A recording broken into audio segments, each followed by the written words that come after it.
Kai's talent, and he got his way with Kai, right? Then I add it on to the fact that Chelsea spent 70 million on him. We bought him for 65 million. They'll take that £5 million loss because they're getting the majority of it back, and he helped them win the champs. Then also, and we're going to look at the wages in a sec, Edu's put him on some fat money for Kai. He's valued by the club. The fans are allowing him. He's probably being held in high regard at Arsenal week in, week out than he was at Chelsea. He's got, his wife has had a kid. So from a lifestyle point of view, he's calm. For us, else, because even if we get that striker and midfielder, which I promise you folks we're going to get onto, we're in this. What was I going to ask you as well? Like, do you kind of this question?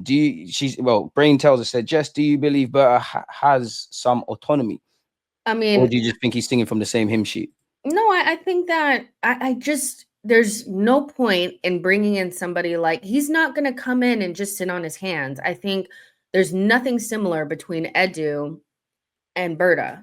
They're completely different. Edu was pretty much a novice with no connections, no long-term history of being successful. He doesn't have any of those things. He doesn't have any sort of track record of building successful winning sides, nothing. This guy was with Simeone for 12 seasons.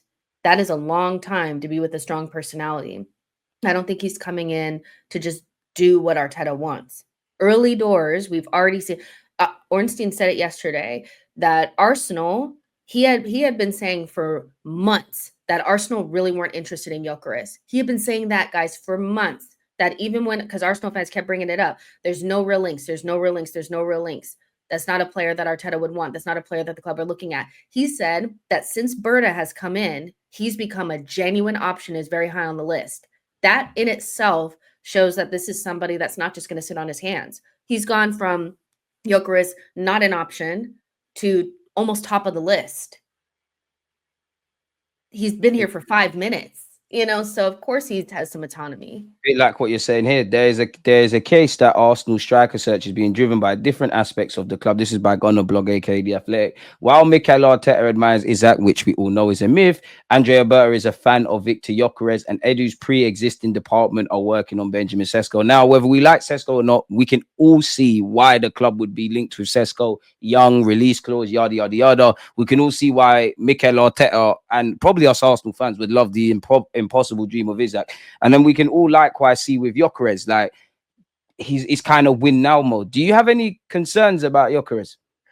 I mean, so this whole scenario for me, And would he be a good fit for Arsenal as well? I guess is the question I'm looking for. This makes me happy because I do think that as Sesko is the direction that we go in to placate the Havertz signing. Sesko comes in and Havertz is still starting games. Gyökeres comes in, Havertz goes to the bench. I like that. That's a strong decision. I think ultimately Arsenal's best form does not have Havertz starting at the 9.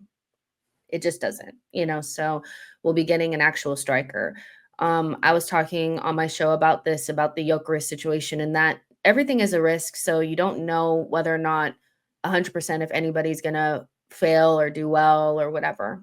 But what you do know is that the skill sets that he has, in terms of being able to, one, score goals, hit through the ball. Which is what we need. Yeah, be in the box at the right time. He's a transitional threat. We saw that against us. As much as people are like, he was terrible against us, he was their only good player against us. And he actually, I think he peeled off of, that had to be, I think that was Kivior. Big up Alex, but he disagrees with what you said there, Like he's not really a fan of Gyökeres. Who is Alex? Different knock. Oh, well, I personally, I don't really care because I feel like I like Alex, but yeah, cool guy, man. I got time for him, man. Big him up. I think there are kind of a lot of Arsenal fans that, one, are obsessed with us being young. They want the club to continue to buy young players because that keeps the pressure off. And Gyökeres is not a sexy signing. He's also not somebody that you can overthink about. I think as a club, we've overthought absolutely everything. And sometimes you just still go wrong sometimes, everything's a risk. Word to what Foxy said. You need something obvious at some stage. You need something obvious, like we need goals, we need inevitability, we need unpredictability, we need transition threat. We need somebody that just makes half chances into full chances. We need somebody that's confident in front of goals. You need soft factor, somebody that's used to being the guy. He is the guy at Sporting. He's not a supporting character. He doesn't play in a two-man team. He's their guy. He's the number 9, and he's led them to a title. So all those are things that we need. Is it going to be, is he going to bang or not? There's no guarantee, but this whole idea that it's Isak or nothing doesn't make sense because Isak is not available. He's not available. When I keep seeing people say this thing like, well, I'd prefer Isak. Well, I'd prefer $1 million in my bank account, but it's not coming. Of course, we'd all prefer Isak, but we need to get into reality mode. And it's not happening. Too many dominoes need to fall in place for Newcastle to even give Arsenal a conversation about Isak. So we need to move on. You need to go and find the next Isak. Easier said than done. Newcastle's win is everybody else's is it lost. Do you have any concerns about the Portuguese league though? Because when you do look at the list, the man that were bagging goals and Gyökeres is up there. They ain't really done anything in the game. Yeah, I think that obviously that's probably like the biggest concern is that like João Felix and Nunez haven't done well, but there have been players that have done well, like Ronaldo and Bruno Fernandes. Make what you want about Bruno Fernandes. He ain't never missed a goal. He ain't never missed an assist. Look at Carlos Vinicius. There's some stinker strikers up there, but I've seen enough from Gyökeres. I mean, the man's 26. This is a big move. As Jess said, the transitional play, the playing out wide. I think he can improve his head. I don't think he's perfect, but I'm on it really and truly. And he might have that burning desire. Like, fair enough.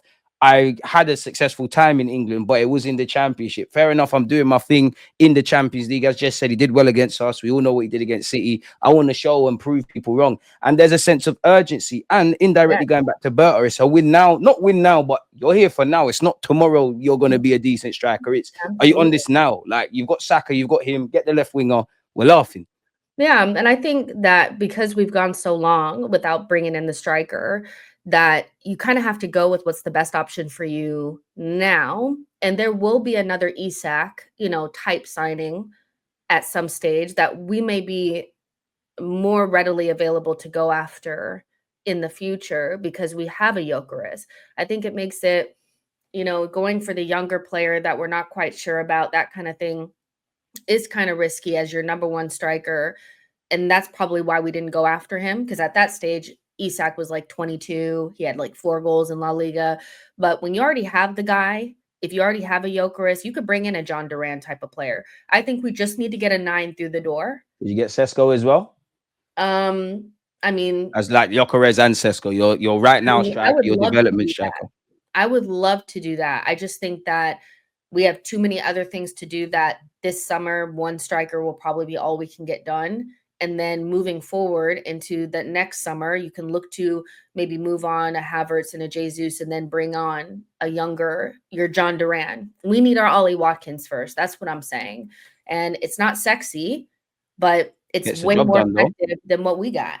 I'm really surprised at how maybe it's because we haven't had a striker in so long at Arsenal. We haven't had a good striker since Aubameyang, that we've convinced ourselves that a striker signing needs to be some sort of convoluted, but the system.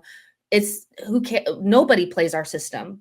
Not even Isak. Isak doesn't even play in a system similar to ours. Newcastle and Arsenal don't play anything alike, but this whole idea that it's this figurative being that doesn't really exist. We just need to get the right person for us right now that ticks the most amount of boxes.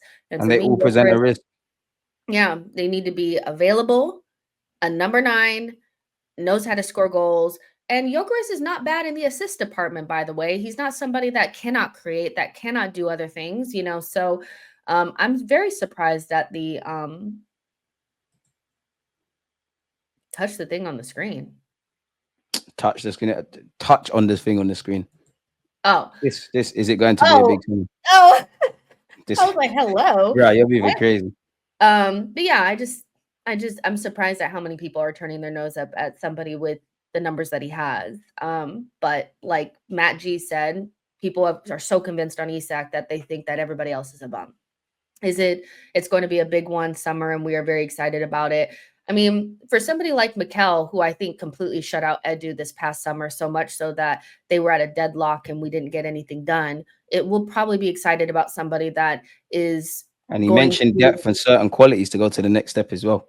yeah, I think he'll be happy that somebody has probably the ability to go to Bilbao and get Nico Williams done, somebody that's going to get deals done quickly. I think one of Edu's